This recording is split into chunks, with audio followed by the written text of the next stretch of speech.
Bonjour à tous, bienvenue dans le petit monde de Talicrea. Aujourd'hui, nous allons faire du recyclage.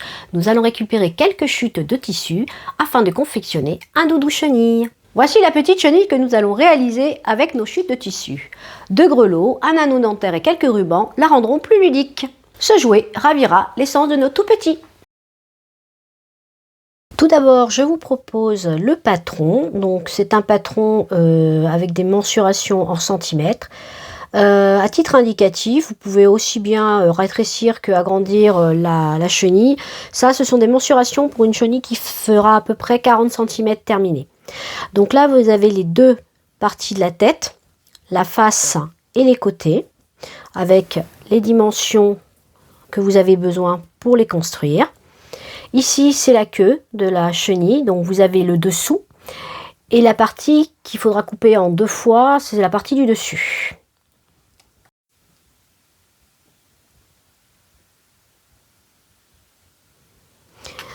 De l'autre côté, vous trouverez les morceaux du corps de la chenille. Pareil, les codes sont en centimètres.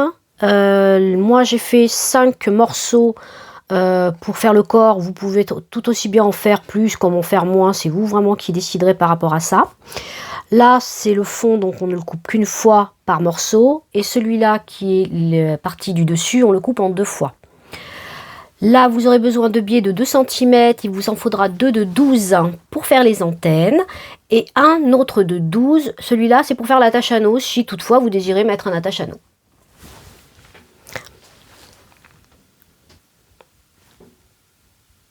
Pour réaliser cette petite chenille, j'ai choisi quelques petites chutes dans les tons de vieux rose, terracotta, un peu de vert, des fleuris.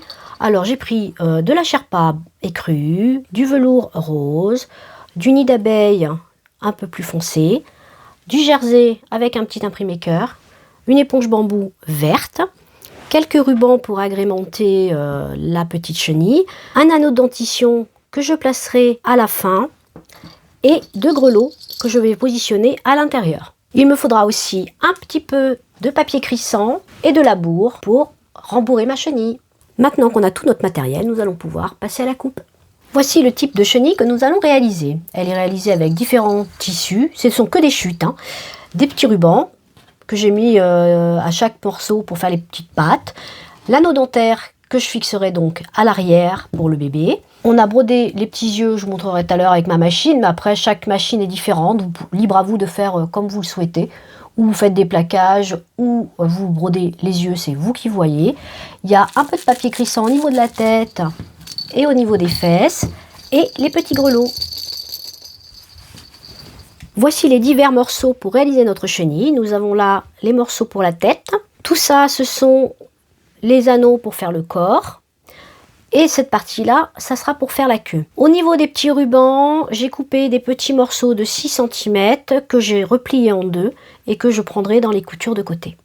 Et maintenant, nous n'avons plus qu'à passer en couture.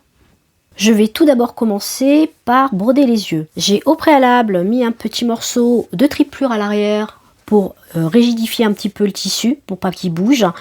Et donc, je l'ai positionné au milieu de mon cercle. J'ai marqué les emplacements des yeux. Et donc, je vais faire des petits yeux en forme de cœur. Donc, je positionne mon aiguille à sa place, sur la marque. Je baisse le pied et c'est parti.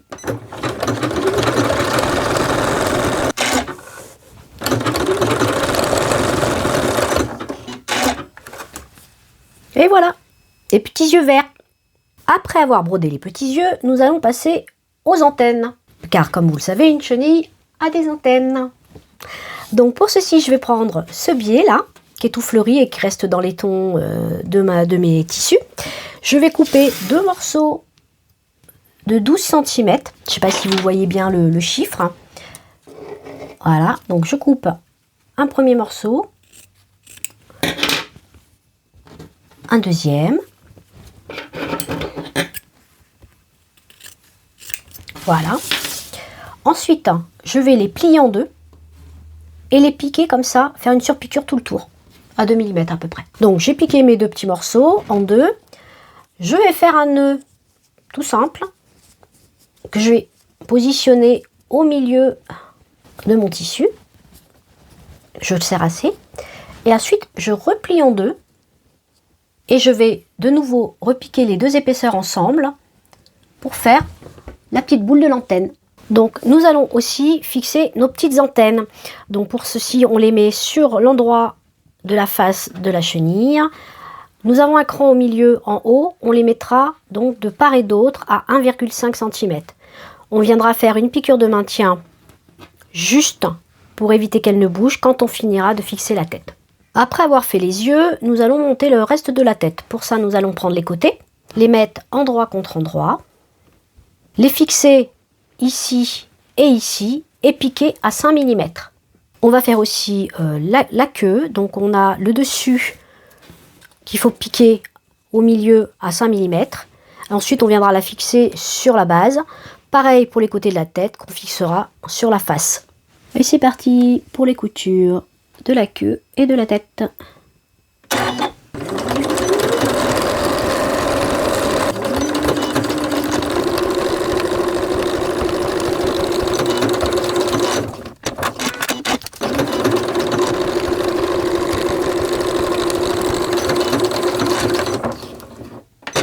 Voilà, on va cranter un tout petit peu parce que ce sont des arrondis pour que quand on retournera la chenille, ça prenne bien la forme. Voilà, avec un ciseau, avec un bout très pointu, hop, on crante un tout petit peu, juste vraiment légèrement. C'est pour faciliter le retournement de la pièce. Ça là aussi, on va le faire un tout petit peu. L'arrondi n'est pas très prononcé, mais suffisamment pour que ça fasse des bosses s'il n'y a pas de cran. Voilà, comme je vous expliquais, ça fait un volume pour faire le dos de la queue. Bon, maintenant qu'on a fait la couture de côté, nous allons monter la face de la tête sur le côté. Donc, comme vous pouvez le constater, on a 4 crans au niveau du cercle. Les deux coutures vont nous servir d'un repère. Et j'ai au préalable coupé des petits crans en pliant mes coutures l'une sur l'autre pour faire les milieux des côtés. Maintenant, je prends ma petite tête en faisant attention que mes antennes et mes yeux soient en haut et je les positionne sur la première couture. Voilà. Je prends le cran du bas que je positionne sur la deuxième couture. Et je fais pareil avec les petits crans sur les côtés.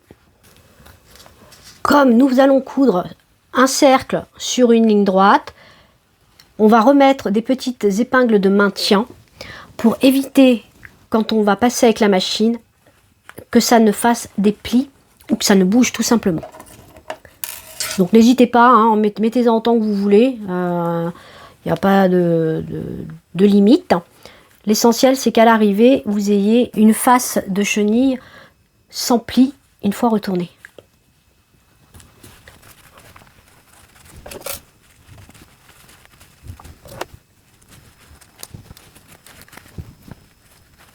Voilà.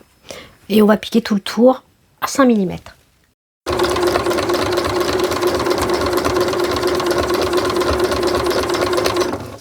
Ce qu'il faut faire attention surtout, c'est que ça ne fasse pas de plis. Donc il faut vraiment bien jouer avec l'aisance et bien aplatir la partie côté qui est un peu plus large forcément que le cercle.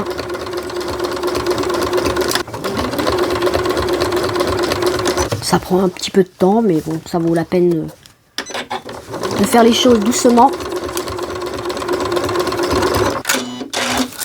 Et voilà, on a piqué le tour. On va maintenant positionner la partie crissante sur cette face. Donc j'ai découpé juste un carré un tout petit peu plus grand que la taille de ma tête. Ça sera beaucoup plus facile pour le fixer. Et je vais mettre quelques épingles.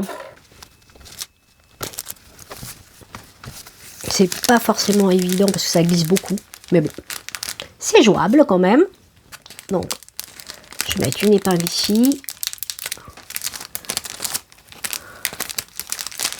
une là,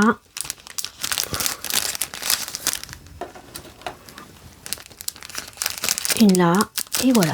Et la dernière, c'est juste vraiment pour le maintenir, pour pas qu'il parte dans tous les sens quand on va le piquer. et on va repiquer sur la couture qu'on a déjà précédemment faite. Voilà, j'ai posé le cuisson. Maintenant, je vais redécouper un petit peu autour et cranter tout le tour pour que quand on le retournera, ça ne fasse pas de bosses et de plis. Donc, je prends mon ciseau, je fais le tour comme ça, grosso modo.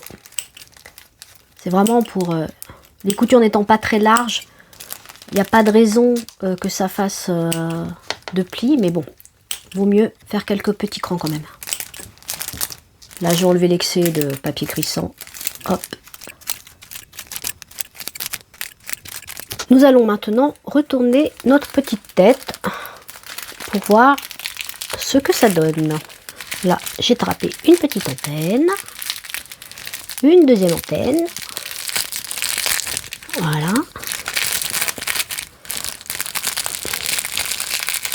Et voilà, notre petite tête est pratiquement terminée. On n'a plus qu'à la rembourrer.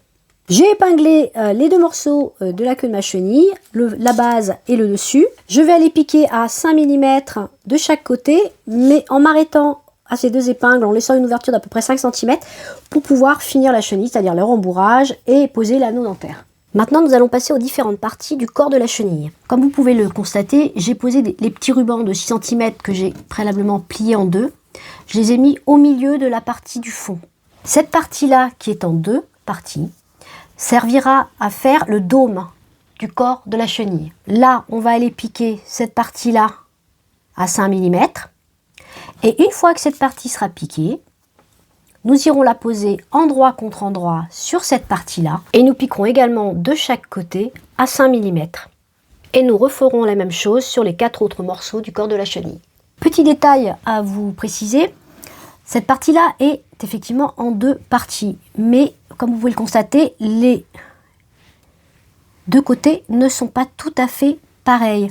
Les côtés qui nous intéressent à assembler, c'est celui qui est sans décrochement. Cette partie en décrochement, c'est la partie qui, elle, ira sur les côtés extérieurs du fond. J'ai fini de monter les divers morceaux de ma chenille. Maintenant, il va falloir passer à l'assemblage de cette dernière. On va commencer par la tête. Donc, la tête, je l'ai remise à l'envers pour la bonne et simple raison, c'est que cette partie-là, qui va être le premier morceau, je le retourne comme ça. Donc, vous pouvez voir, il y a des petits rubans de chaque côté. Ça, c'est la partie qu'on va retrouver sur le dessus. Donc, il faut faire très attention quand vous allez monter cette partie-là avec celle-là, que cette partie-là corresponde au haut de la tête. Et la partie sans couture se retrouvera dessous. Donc, je glisse ce petit morceau dans la tête, endroit contre endroit, en faisant bien attention que donc ma petite bosse soit en haut de la tête.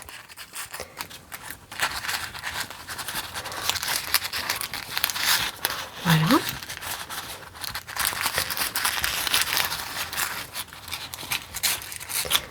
Donc, la partie couture sur couture.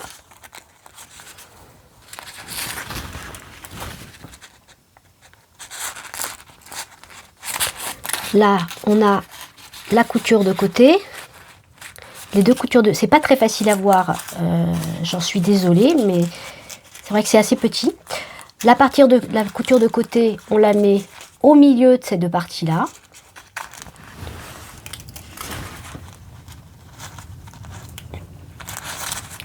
De l'autre côté, on fait à l'identique.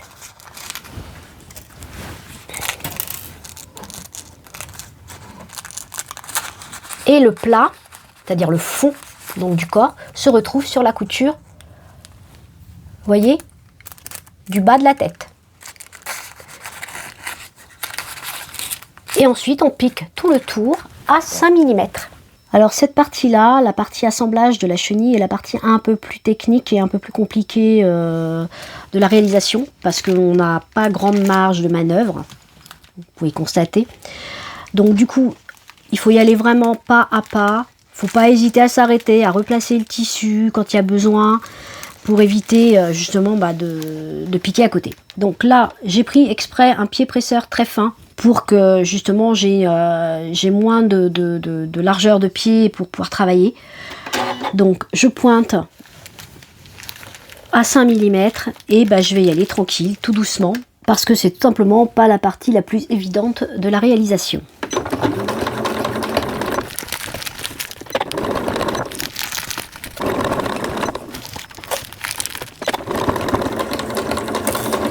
Voilà, j'ai fini de piquer le premier morceau.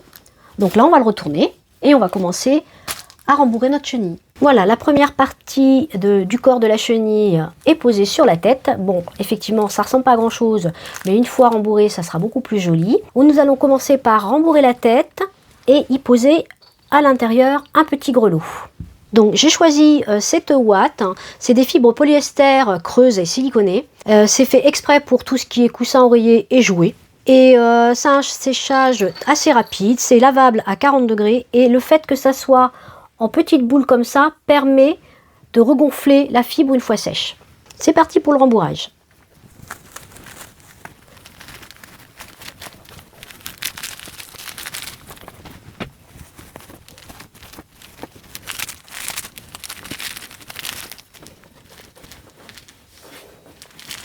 J'insère le grelot au milieu de mon rembourrage et je finis de rembourrer la tête. Je ne rembourre pas cette partie-là pour la bonne et simple raison, c'est qu'après on va fixer la deuxième partie et j'ai besoin que tout soit souple pour pouvoir le passer à la machine.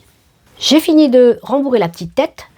Donc comme je vous ai expliqué, j'ai pas rembourré cette partie-là parce qu'il va falloir que je pose celui-là par-dessus. Et ça sera plus facile s'il n'y a rien dedans. Donc même principe, endroit contre endroit, bien faire attention que le fond soit en accord avec celui-là et que la couture du dessus soit en accord avec le dessus. Je glisse ça, le rose à l'intérieur du blanc, endroit contre endroit, et je fais coïncider mes coutures. Même principe que tout à l'heure, c'est quelque chose un peu minutieux à faire, mais bon, une fois qu'on a compris le principe, c'est juste un petit peu plus de temps, quoi, c'est tout. Voilà, je vais fixer avec des épingles et faire le même principe que pour la tête. Ensuite, je vais faire les 3 derniers autres morceaux de la même façon. Petit aparté, afin d'avoir une chenille rembourrée de façon homogène, nous allons rembourrer les morceaux de la même façon que nous allons les assembler, les uns à la suite des autres. J'ai terminé de poser tous les morceaux du corps de ma chenille, je les ai tous rembourrés les uns derrière les autres. Maintenant, il me reste le dernier morceau à poser. Nous allons donc poser l'extrémité de notre chenille. Pour ceci, je prends le morceau, je le retourne comme ça et je le mets endroit contre endroit avec l'avant-dernier morceau du corps. Là, je fixe au niveau des coutures, en faisant bien attention de faire coïncider les bonnes coutures. Celle-là, c'est celle du dessus. Les 2 coutures de côté ici et ici.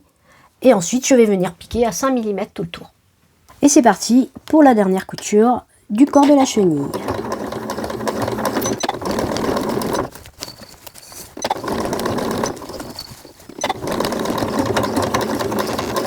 Voilà, j'ai terminé. Nous avons la petite queue de notre chenille. Nous allons finir donc de rembourrer le corps. On va finir de remplir le dernier morceau du corps avant de s'attaquer à la finition de la chenille. Voilà. Donc là, on va commencer à rembourrer la partie de la queue. Mais on ne le fait pas en entier. Je vous explique pourquoi. Tout simplement parce que maintenant, il va falloir venir poser l'anneau. Alors, l'anneau que j'ai préalablement attaché à un petit morceau de biais de 2 cm de large.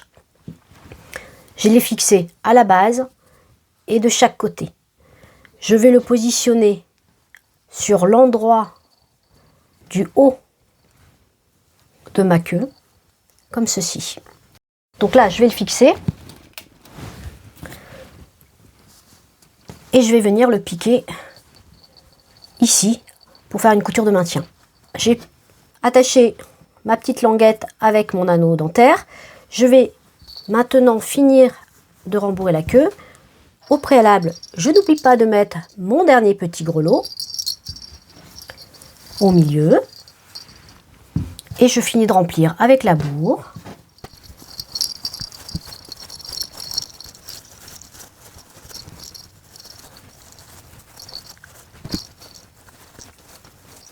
Pour terminer, je vais faire une couture à la main.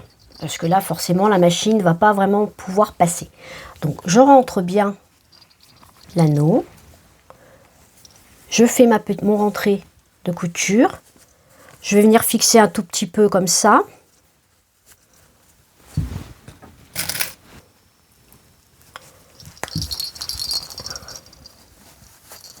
C'est la partie qui n'est pas très facile à faire, mais bon, il faut prendre le temps. Voilà. En prenant le temps, on y arrive.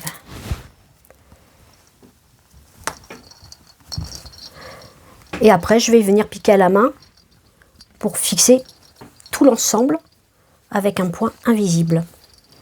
Je vais vous montrer. Donc j'ai pris une aiguille, j'ai doublé le fil pour que ça soit plus solide. Donc je le pique à l'intérieur, je le ressors dans la couture déjà existante. Voilà. Après je retourne. Alors si la bourre me gêne un peu, on peut en enlever un petit peu et la remettre au fur et à mesure de la couture.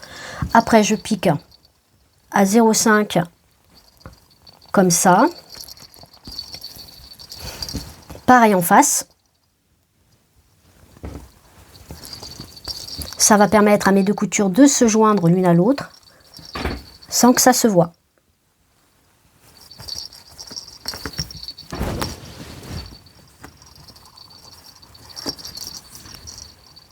Et je fais ça jusqu'à l'autre côté. En chaque fois, en faisant bien attention que la bourre soit bien dedans. Arrivé ici, il faudra bien faire attention en retournant pour accrocher la languette au velours. Voilà, ma petite chenille est terminée. Donc comme vous pouvez le constater, elle est faite dans différentes matières, ce qui lui donne une forme un petit peu particulière. On retrouve dans sa petite tête le petit grelot.